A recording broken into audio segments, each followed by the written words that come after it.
What's up, everybody, and welcome to CrossFire Faith in Gaming. And this is our first podcast for 2021. My name is Russell Dornish. I'm one of your hosts, alongside my co-host, the Reverend David Petty. Hey, everybody, what's up? And I'm excited. 2021, we're here. We made it. Everything is completely different now, except for all the things that are not. So we're excited to be with you for 2021, bringing you another episode of CrossFire Faith and Gaming. So normally, for those of you that might be new with us, we bring you the news. We bring you some commentary on gaming and faith and how those two things relate, and just some advice for life. But let's start off this week. We're recording this on February 3rd, 2021. Russ, give us the news. Well, we've got a lot of news. We're going to touch on most of the main stuff that's happened in about the last week or so since we've been together. And the first big thing, of course, is the GameStop news. So if you guys haven't been following the news or live under a rock, literally the best way I can sum it up is that a bunch of Redditors have gotten together and decided to buy a ton of GameStop stock, which was in the toilet, and raise up the price and raise up the value of GameStop to make a little bit of money and stick it to Wall Street, which is the best way of just putting that in a very short definition. I mean, we could go into a huge, long conversation. We've had multiple debates on this in the Crossfire group and have had discussions about it. David, what are your thoughts on it? You know, coming from an outsider person, somebody who plays games, what are your thoughts on what's going on? So I've got multiple thoughts on it. One quick tag onto the explanation. For those people that might not be familiar with what was going on, essentially the reason that they bought up all the stock was that some hedge fund managers, so, think like rich Wall Street people that just, making money all day long. You can kind of think of them as like a casino owner. Essentially, they took out a bunch of bets that they were betting that GameStop stock was going to fail. And one of the major red flags came when they essentially bet against more stock than was even available. So this would be like you going to Vegas and saying, I'm going to bet, on this roulette table, and I'm going to bet, more than the numbers that are possibly on the table. And somebody at some point says, hey, wait a second, you can't bet more than there is, right? You can't bet, I can't bet against more horses than there are at a horse race. I can't bet against more football teams than there are in a football game. I don't know. Anyway, so a bunch of Redditors said, okay, well, let's buy up all these stocks, forcing these people out of their bets, forcing them to have to buy back their stocks. And it completely bankrupted one hedge fund. It caused a lot of problems in Wall Street. I think if nothing else, it's going to cause a lot of people to say, maybe this practice isn't so ethical of allowing people to short stock, allowing people to short more stock than is actually available. My take on it, I think, from a couple of standpoints. From a financial standpoint, this is one of the reasons that I would say I never support the idea of using Wall Street as Vegas, right? If I want to invest in a company, I'm putting my money into a company and saying, I'm going to give you this money so that you can go and do good things as a company, right? I'm not saying I'm going to put my money on this number on the roulette table and just hope that things work out the best, right? That's the difference between an investment and a bet, right? Difference between investment and gambling. So in general, I would say I don't support the idea of gambling on Wall Street, and that's exactly what shorts are. It's a gamble, and it's a gamble against something. I mean, that's what really is it's not like I'm gambling for my team to win in the Super Bowl. It's like I'm gambling against the other team. So that's, in my book, that's just unethical. So I think in some ways it's a good thing that this got brought to light. I think it's a really, it's a tragic thing for GameStop, which is just kind of getting kicked back and forth. And, it's not like GameStop is actually going to make a comeback. We're not going to see suddenly like all these flourishing GameStop stores. As my dad put it, when I asked him, I said, what do you think about this? And he said, well, GameStop's not a stock. It's a hockey puck at this point. He said, it's really just it's like a piñata. It's going to get hit from all sides until eventually all the candy comes out, and then it's going to be a shell of a company. So Well, one of the things that you were describing, though, too, is technically day trading. day trading is gambling. And that is the point of the day trader, is they literally are buying and selling stock. They buy when the stock is low, they sell when it's high. A lot of people jumped into the GameStop stuff just for day trading and making a quick buck. Mind you, that is gambling. And yes, there are two types of people who invest. There are day traders, and then there are long-term investors who are just looking for growing their capital, growing their money. All my investments are all long-term things. I just set it, I leave it, I don't worry about it, I don't look at it on a daily basis. I highly don't recommend that you do that. Versus the day trading. And this kind of brought up the whole riskiness of day trading. The one thing you have to realize when you day trade is whatever you trade / invest, you have to be fine with losing. Just like you have to be fine with losing when you go into a casino and put money down and play gambling games. You have to be fine with the money you lose. You're not going to win every time. And I think that's a big lesson that people are going to learn throughout this. We're going to learn the differences of this. I think it's a good way to bring up conversation with people about investing. I have a finance background, and, discussing different people's finances and discussing, future growth and wealth and all this stuff is really important to do sometimes. And so I think this can be used as a great opportunity to kind of start that conversation with different people. But overall, I was fine with what happened. I think it needed to happen, and hopefully something changes out of it, because honestly, I agree. Shorting stock is not a good thing. We shouldn't allow that as a form of investment / we shouldn't allow investing more than is actually available on top of that. So one of those things needs to change, and hopefully that'll come from what happened. The next big thing in the news, Gearbox, the developers behind the wonderful Borderlands series, was sold to the Endeavor Group, which, if you don't know who the Endeavor Group is, well, neither did we. You should fasten your seatbelts, because I've heard a little bit about this story. So they're this group that bought up Nordic THQ. If you guys don't remember Nordic THQ, or it doesn't sound familiar, or maybe you're yelling at the car stereo or your phone or your computer, whatever you're listening, like, I know what Nordic THQ was, because that was my childhood. Those were what we called, you have AAA titles. You also have B titles. We don't have B titles anymore because they went out of business. All of the publishers and stuff that were developing these B titles went out of business because games started becoming too expensive and they couldn't keep up with the demand for AAA. And they all got by Endeavor Group. Well, now they've been bought by Endeavor Group once they sold off. So Nordic THQ includes games such as Destroy All Humans, the Alien game. There's a bunch of other games. One of my personal favorites, Goat Simulator, is in there, where you get to pretend that you're a goat and just cause mayhem. Yep.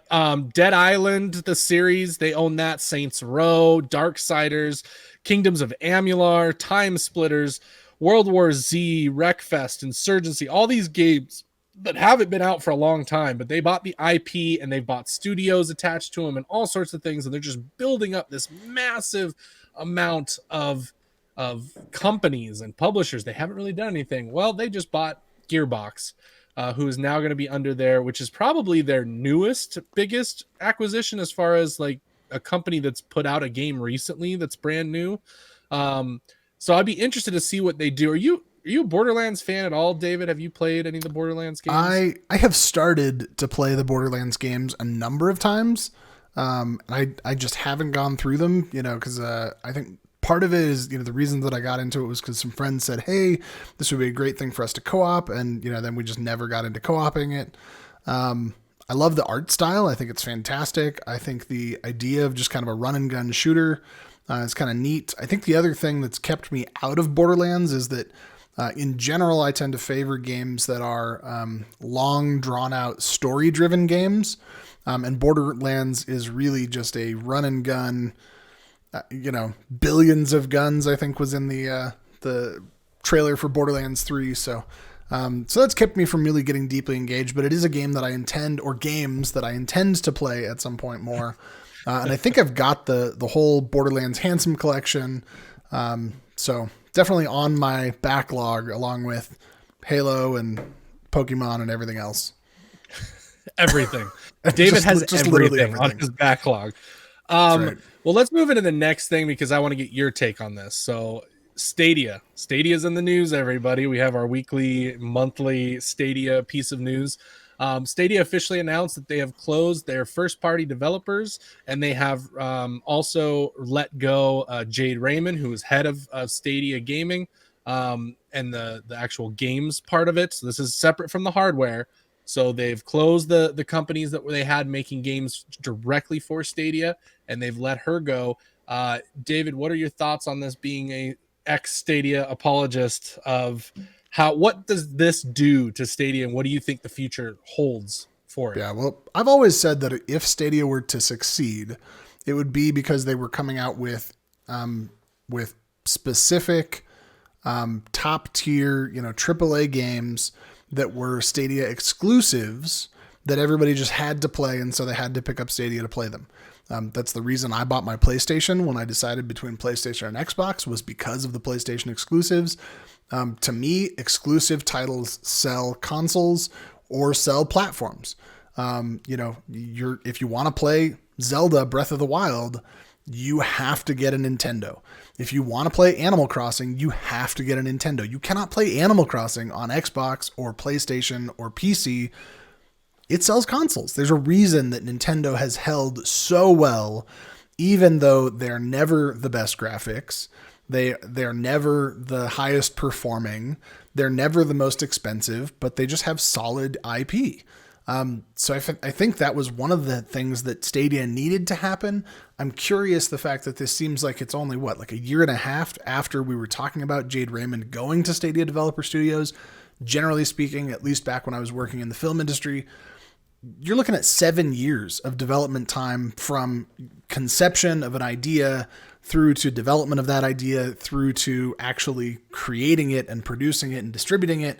So I wonder I wonder if Google just ran out of cash that they were willing to invest, or if they said, hey, we're up against this pandemic, and so this is going to put a huge strain, or if they took a look at things like CD Projekt Red and said, we don't want to deliver anything that's underperforming, though of CD Projekt Red is the only thing that performs well and only well really on Stadia. The Cyberpunk thing where everybody's talking about it didn't work on all the consoles, worked great on Stadia. So I think this is an interesting shift. I think hopefully it's a shift that helps Stadia as a platform stay viable as like a viable, cheap alternative to spending hundreds of dollars on a single console. For those people that are saying, look, I can invest $60 in the startup package versus $500 for the newest console, and I can play AAA games on my fiber. The other thing I think is going to be really interesting, and I've said this since day one, is I wonder what Google's long play is. Google Voice was my example that, Google Voice I thought was a neat phone alternative, and it was neat that it offered free voicemail transcription. Well, it turns out their whole idea with creating Google Voice was not to create a free phone, but was to do machine learning to learn how to do voice to text. So now they've got the best voice to text when you ask, okay, Google, turn on the lights. Oh, I was hoping Russ's lights would turn on. But when you say, okay, Google, turn on the lights, that's a technology that came out of what they learned from Google Voice. So I'm still curious if there's not something that Google is learning that they're going to turn around and they're going to improve some other product or improve some other service because they've been able to learn what they learned through Stadia. I'm wondering, and going back to your Cyberpunk point, I'm wondering if maybe, because again, we don't know, like Cyberpunk did play the best on Stadia. That's absolutely gone around. Everybody knows that Stadia was one of the best platforms to play Cyberpunk on. Wonder is, especially with the timing, maybe Cyberpunk did not do as well as we think it did sales wise on Stadia. And so they realized, here is one of the biggest games ever that got a ton of press because it played so well on Stadia. And yet the numbers were not as good as they could have been. So maybe it's not worth it for us to develop exclusive games for Stadia. And maybe we need to pivot our business model. And rather than focus on creating games for this platform, let's focus on the platform itself. And let's try and just push this really good platform and try and partner and put all our money to partnering with other developers who will then develop the games for our platform. Yeah. That's the only thing I can think of. The article from The Verge that talks about this also mentions that perhaps Cyberpunk did not do as well as people think, and that could have done it. It's just interesting to see where they're going to go from here. I also don't think anybody needs to worry. I don't think this is going to be a case of Google completely just all of a sudden shutting down a program overnight and everybody being out in the wind. That was my concern when Stadia was first announced, when it didn't do so well. Since then, though, and just seeing the way people like it and the way that it works, I think that worst case scenario, Stadia sells off the company to a gaming developer, whether that's like Sony to do something with them or another developer like EA or somebody, because I think there are a lot of things that Stadia could be used for that they're not being used for right now. I.e., an instant delivery for demos would be an awesome way to do that. To be able to like have a YouTube ad, which they've talked about this being a function that we haven't seen yet, like a YouTube ad of a game, and I can just click and I immediately get to play a demo of that game in order to buy it later on. Yeah. Those are all things that they could eventually use it for. I don't think people need to worry about it. I just don't think that Stadia is going to be what a lot of people thought it was going to be, and they definitely are just pivoting the model right now. Yeah, I don't think it's going to be the console killer that people were worried it was going to be. I think it's going to be a solid alternative and definitely a different way that people play. Kind of like in some ways, I would say how Nintendo Switch is not really a direct competitor to Xbox or PlayStation because they're focusing on a very different type of way to play. Their focus is the portability of the Switch and the weird neatness of the Joy-Cons and the uniqueness of those worlds. They're not looking at how do we deliver the top tier graphics, and most people are not downloading Doom to play Doom Eternal on their Nintendo Switch. So I think there's a lot Stadia can do. I still think that we have not seen and maybe we never will see the potential of what Stadia could have done to games with lots and lots and lots of characters. I think imagine what Stadia and their scalable server model could do for games, massive multiplayer online world games. What if you had like a Division game where literally every Division agent was in the same city at the same time? It just blows you away.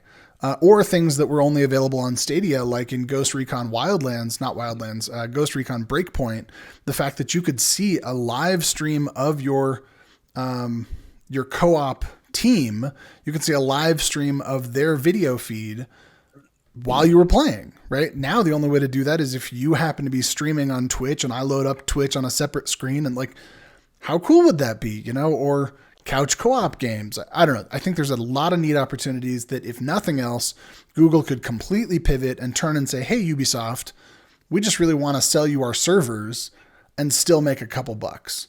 So I think that's my only thought on Stadia. Is I'm still curious to see where it goes. I'm curious to see what they do. And I'm just still waiting to see when we actually get the things delivered that were promised at Game Developers Conference in 2019. So, well, speaking in other of platform news. Yes. Well, speaking of exclusives, pivot right here again. MLB The Show, the only simulation baseball game on the market, which is a Sony exclusive, is officially coming to Xbox with MLB The Show 21. They announced the cover, and on the cover, they also released what looks like the weirdest thing I've ever seen in my life, which is an Xbox version of MLB The Show 21 with Sony Studios right on the cover. Go look it up if you have a chance. It's just really weird. I didn't think we'd ever see something like this. I want to say a couple things on this because I've seen some people make comments about it. They don't understand what's going on because they're like, oh my gosh, Sony's now making Xbox games. One, it wasn't Sony's choice. This was an agreement with Major League Baseball that in order to continue licensing baseball, they had to bring the game to multiple consoles, which is also including the Switch. There's supposed to be a MLB The Show on the Switch at some point in the next 2 or 3 years, I think is what the requirement was.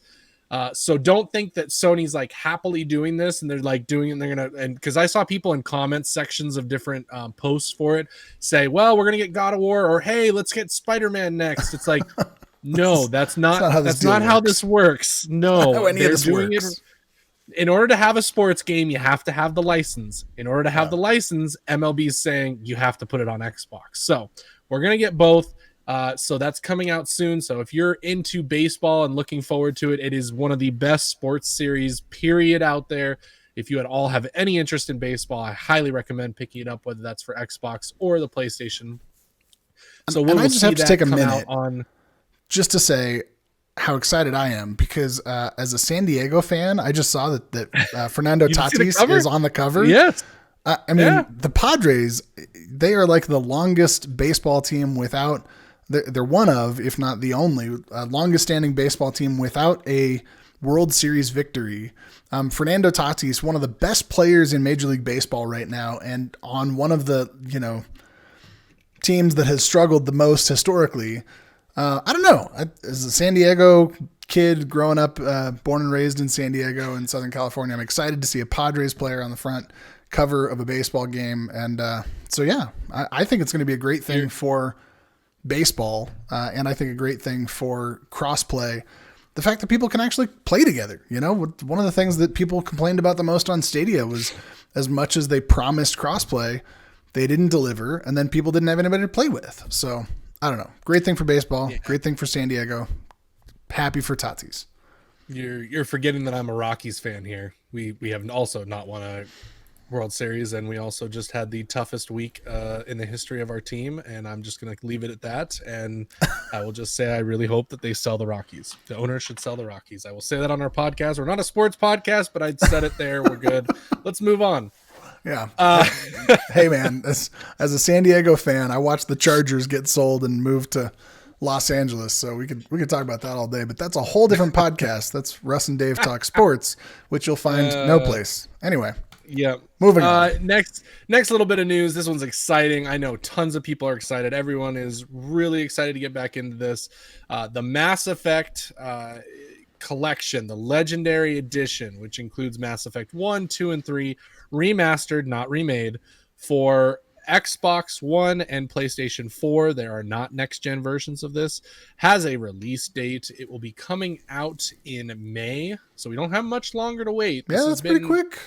This has been in the works for a very long time. There has been rumors about this collection probably for 5-6 years.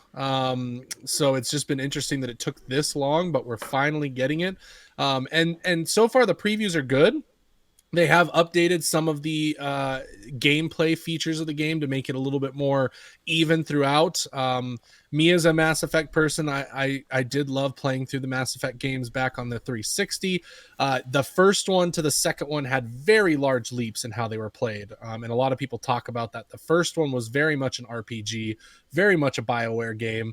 And then the second one kind of switched up to more of a shooter, and it was a great game. Love the gameplay there. It sounds like they're going to go more towards the shooter on the first one, with some gameplay changes to it. So I'm excited for people to get to experience it for the first time if they haven't.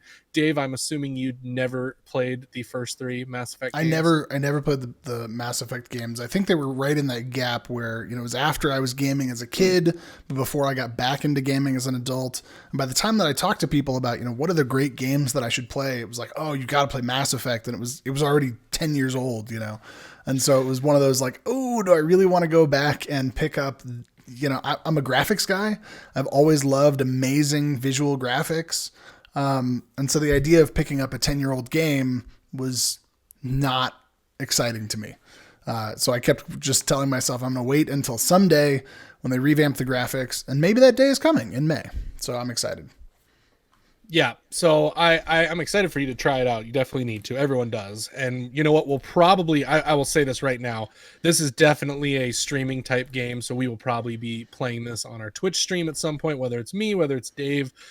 We will probably be playing a lot of Mass Effect because that's just a great game to sit and participate. Great story. One of the original games with a ton of branching conversation trees that actually affect the game. So I'm excited for it, excited to get to play it again, and maybe, get the platinum trophies that I never got in the original Mass Effect games. But final thing of the news section, let's talk about our monthly free games for February. Games with gold for Xbox. You guys are getting Resident Evil, Hold on, I lost my thing. Okay, Gears of War getting 5. Resident Evil, Gears of War 5. That's right. And then you're also getting Dandara Trials of Fear, Indiana Jones and the Emperor's Tomb, and Lost Planet 2. So a couple oldies, but also goodies. The Indiana Jones one's actually pretty cool. Not the most amazing game again, because that's just how it works, but still pretty good, and a good month overall, especially with Gears 5 in there. And then PlayStation, we've got a wallop of a month. We got Destruction All Stars, the new PlayStation 5 game that was supposed to come out at launch, is out officially today. Downloadable now for free as part of PlayStation Plus. Concrete Genie, which we played on stream for our Extra Life stream. So if you guys remember that and enjoyed that, I highly recommend you pick it up.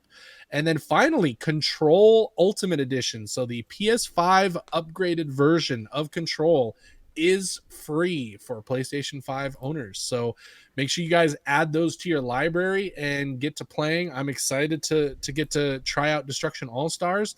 And I'm excited. Control was on my list of games of 2021 to finish and platinum. So that will be up there pretty soon once I get through Red Dead Redemption 2. David, what are your thoughts on those games, and are you gonna play through them?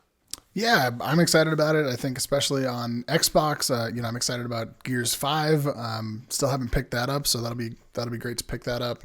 And then back on PlayStation, you talked about how good of a game Concrete Genie was. We saw you play it a little bit during the Extra Life stream, so I'm excited to pick that up, especially as a parent. Good game that I can play through with my kids, with my family. Also a good conversation starter. I'm always looking for games that have a good moral message and good overall meaning to them. So I'm excited to pick that up. And I think Destruction All Stars just looks like a ton of weird fun, like a weird cross between Rocket League and Fortnite and Twisted Metal, and I don't know. So hopefully it's a fun, good game, and as a launch title, I think it's going to be good to see what the PlayStation 5 can do there. And then I'm just excited because I picked up Control for PC back when it came out. And, it was cool to kind of give my PC a workout, but never really got through the gameplay. Thought, well, maybe I'll play it on PlayStation whenever it comes out there. And I'm excited to see, to kind of benchmark my PlayStation 5 to see how does it compare against the PC, doing the ray tracing and the graphics. So if nothing else, that'll be neat just to see, again, as a graphics guy. I'm all about that, the ray tracing and the graphics and the pretty pictures looking pretty. So, so I think that's my take on those monthly games. So I think we're going to end our news segment now, and we're going to switch gears over into our second half. So we'll be right back after the break. We'll see you guys then. All right, so we're back, and we're talking a little bit today about gaming burnout and what to do about it. That's when you experience, it's not just the game burnout. That's when you experience a little bit of burnout, maybe feeling like I just don't know what to play, or maybe you don't feel like playing anything. Or, what do you do when maybe you play games as a nice distraction from the stressors of life? And what do you do when gaming doesn't really fix it? But to start us off in this segment, I want to talk to Russ specifically. Russ, tell us what you've been up to this last week. Well, I was diagnosed with COVID. I got COVID tested on Thursday of last week. So I'm on Thursday, Friday, Saturday, Sunday, Monday, Tuesday, Wednesday. I'm on day 7 of having COVID, and it sucks. We wanted to have me comment on this just because, I know there's a lot of people out there that hear a bunch of different things that, it's no big deal. It's just a cold. It's just, for some people it is. For some people it is just a quick cold. Some people don't get sick at all. I've been somewhat lucky in that I haven't had it as bad as some people have, but I still have a lot of the symptoms. I've got a head cold. I've got body aches, body chills, night sweats, extreme body pain, extreme body fatigue. It's just kicked my butt, and I've just been out of it for, the good 7 days that I've had it. Just here sitting in my basement, literally away from my family, no contact with anybody, physically. It is not a fun thing. And you would think like, 7 days, great. You've probably been playing nothing but video games. No, I have not. Because honestly, I'm too tired and not motivated, not wanting to think to actually want to pick up my games. Like I've played maybe a few hours here and there when I've felt like I needed to. But I think this idea of gaming burnout really comes across with this of just like, I'm just too tired to want to put in the effort to play. You know, what I've been mostly doing is just laying on my couch with a blanket, falling in and out of sleep while, you know, my TV plays random TV shows and movies. And that's probably about it. That's the most that I've been able to get out of it. And most people in our group, and David knows that, you know, my hard thing is getting through games. When it comes to burnout, I find myself hitting this a lot of just getting bored with games just not hitting me in the right way at the right time.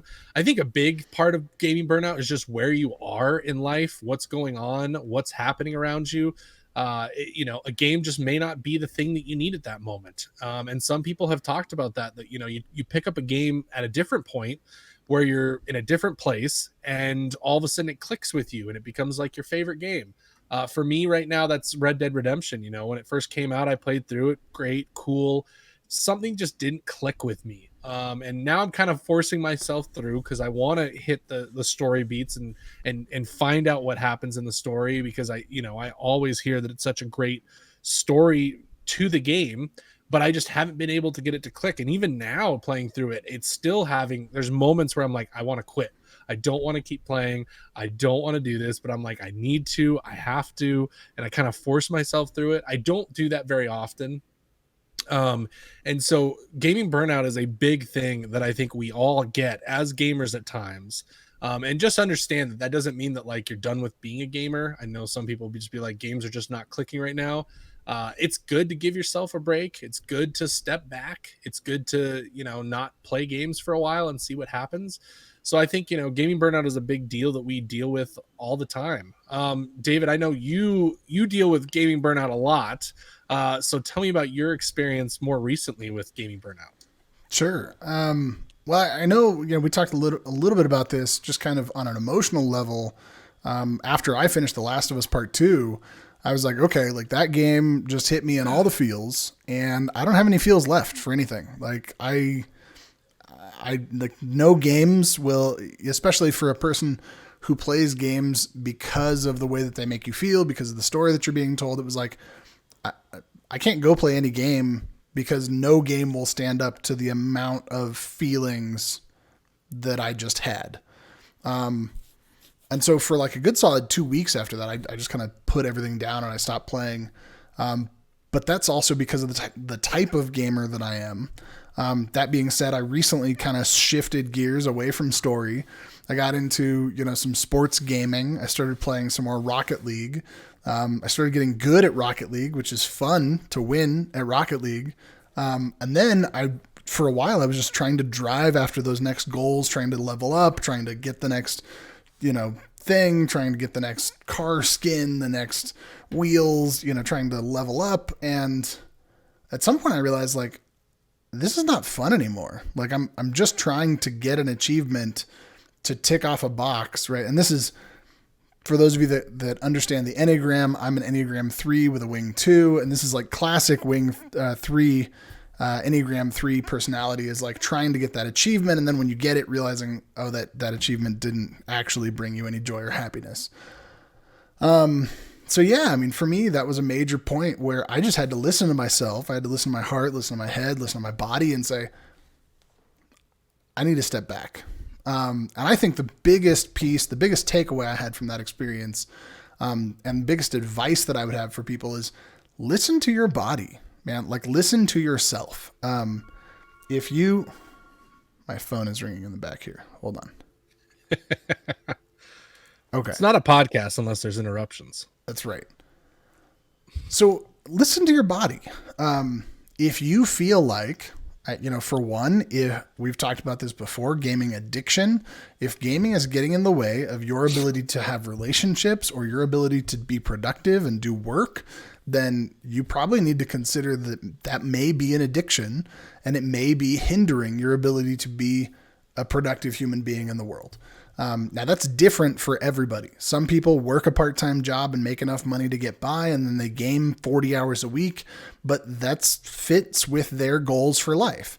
right? They're not aiming to buy a boat. They're not trying to buy, a house. They're just trying to live a very modest lifestyle. For some people, it's a way of staying minimalist, is saying, I'm going to live this modest lifestyle. I'm going to work just enough to get by. And this is my path in life.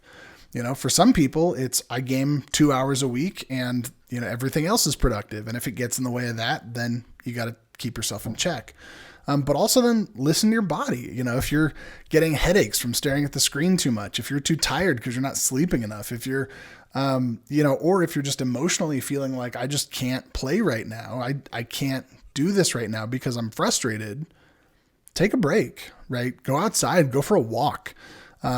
Take some time to this is a faith-based podcast, right? Like listen to some scripture, listen to another faith-based podcast, read scripture. I even recently found out that you can watch all the gospels on Netflix. Like go watch the gospels on Netflix, encounter Jesus in a Netflix movie. Take some time and take some time away. And then as with so many things, you'll find that maybe that time away will give you a greater appreciation for the time that you do spend doing it. So I think that, and then to transition into our next little mini topic here about what to do when gaming doesn't fix it, right? Gaming serves a different purpose for all of us. Some of us game, if you're like me, you game to encounter stories. I really like encountering deep and personal stories. I loved the quote that I shared this last week from Sid Meier's thing. I can't remember it. I'm going to paraphrase it. Essentially, it said, if we can encounter deep and rich, beautiful worlds in nothing more than text, imagine how much more rich and more beautiful we could encounter in terms of story when it comes to using visuals and audio. And, long story short, it was like stories are cool. Stories can be really cool in a different medium. So I encounter stories.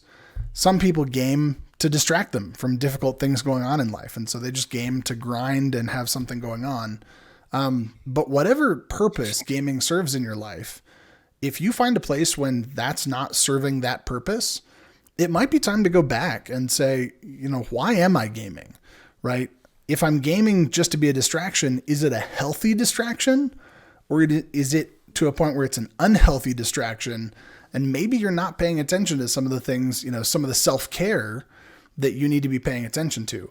If gaming is to encounter stories, but perhaps you're not a fan of the stories you're encountering, maybe it's time to go encounter stories someplace else so that when you come back and you encounter those stories, they're deeper and richer and you can appreciate them more. Russ, what's your thought about what to do when gaming doesn't fix it? Well, for me, what it looks like is sometimes I go through periods where I don't want to play games. I don't have that itch to play anything. Nothing's like really sounding great. It's it's the idea that, most people get when they open up Netflix and they open up all these things and you're swiping through and you're looking at everything and you're just like, nothing sounds interesting right now. Nothing sounds like it's catching my eye. I have no itch to just play this game or this game or this game or this game. And yes, we're gamers and we have massive backlogs, and it's like, how can you not find something to play? Just like streamers, there's tons of stuff and content available to us now to watch more than any time before. And how many times do we say there's nothing to watch, there's nothing to play? Those times are fine. And at that point, I'll take a break. I will just not play things for a while. And what I find is eventually I do get that itch back and I get that feeling back and that want and that drive to play games again and to kind of lose myself in that a little bit again, compared to everything else going on. And, those are fine. There are things that we need to look at. There are ways that we need to go and find other things to do. And there's a lot of stuff to do. I think what David said about, maybe use that time when gaming's just not hitting that itch, and maybe it's just not hitting that motivation to, find ways to put that into other things. Find other hobbies that you may be interested in. Connect with God a little bit more during these times. Those are all things that I think we can do and be able to connect with more than just playing games and doing that 24/7. I think it's fine. It's okay to take a break. It's okay to not want to play games. We all go through periods where we may not be motivated to game, and that's just fine. Like, there's other ways to connect with gaming. There's other ways to connect with other things. And Well, I I don't think think we have to just go to games. I think if the other thing is to really encounter community, right? And for some of us, extroverts, it's super easy. And it's like, I would love to be in community all the time. For introverts, maybe not so much. But, use the community. And if you don't already have a good gaming community, we have an amazing gaming community over here at CrossFire Faith in Gaming. To be a sounding board, right? To say, hey, I'm struggling with this thing. Have you guys ever struggled with this? And get that support from that community. Also, we talked about backlog and kind of backlog anxiety and FOMO. For me, it was a huge help to say, hey, gaming community, I've got a backlog of 40 games, and probably 40 is an understatement. How do I make a decision about what to play, right? But having the community help me make that decision took a weight off my shoulders. And it was a nice moment to say, okay, I'm going to play this game because this is what we've all decided together would be the best use of my time. And, just having friends to kind of connect with and go through life's difficult times with. And I think if nothing else, having a community that you can be open and vulnerable enough to say, I'm struggling, I need some help, and know that community will be there to help you because it's a positive influence. So that's our tiny plug for our gaming community, but also hopefully you guys have experienced some of this and maybe this is helpful for you. But I'd love to hear what you have to say. We're going to try and engage with this a little bit deeper in the comments section on our Facebook page, or, in the comments section on the YouTube video. If you're watching us on YouTube, let us know. What have you experienced with gaming burnout or when games don't fix things? And also make sure to check back in with us in the rest of February as we're going to start our Lenten devotional podcast. Russ and I have some really exciting stuff worked up for that. Russ, any closing thoughts before I'll have you close us out today? No. Well, I mean, to move on that, the community aspect, I definitely think that's been a huge piece for me as well. Being a part of this community and getting to talk with everybody on a weekly basis and talk about what you're playing and what you're watching. And it kind of gets you a little bit more motivated to finish some of that stuff and to be a part of the conversation. And so I definitely think that our community is a great thing that people should want to join in and get to experience and get to chat with other like-minded people that believe in God, that play games. Those are both two things that I think can bring up great conversation. So I highly recommend everybody to check it out. Check us out on all social media platforms. We're on Twitter, Facebook, Instagram, Twitch, and of course, check out our website at crossfirecast.com. And make sure you guys join us back when we get into our Lenten devotional study. It'll be very similar to our Advent study, which was a great success, and we look forward to talking with you guys soon. And before we close, I just want to say, because Russ said crossfirecast.com, we do have, if you're watching on YouTube, below us, it says crossfirepodcast.com. We actually have a couple of different URLs. They all point to the same place. So you can find us at crossfirepodcast.com, churchforgamers.com, or crossfirecast.com. All of those will direct you to our website, which will help you get connected with our community. Russ, take us home. Well, that's about it. So we'll see you guys next time. Thanks for tuning in and listening, and we'll catch you guys the next time we record our podcast. All right. Take care, everybody, and God bless. God bless. Crossfire.